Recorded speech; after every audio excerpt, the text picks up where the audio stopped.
Naglabas muli ng panibagong warrant of arrest ang Davao PNP sa Prayer Mountain kanina sa pag-aakalang naroon si Kingdom of Jesus Christ founder Pastor Apollo Quiboloy. Pero ayon sa Philippine National Police, walang naabutan na Quiboloy ang mga kapulisan. Mas palalawakin naman ng tracker team ang paghahanap sa nagtatago o nawawalang pastor. Aminado rin ng PNP na hirap silang matagpuan ito sa ngayon sa kabila ng walang malinaw na indikasyon kung lumabas nga ba ito ng bansa. Itinuturing naman ng National Bureau of Investigation na pugante si Quiboloy dahil sa patuloy na pagtatago kasunod ng paglabas ng arrest warrant sa kanya.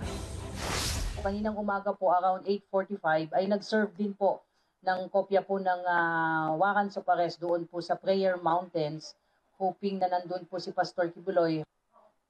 Hindi lamang po ito limited kay Pastor Quiboloy na kaso. Ang isang tao po o sino mang individual na magkakandong sa isang taong pinaghahanap po ng batas ay maaari po kayong mapailan ng kaso po harboring ay wanted persons po.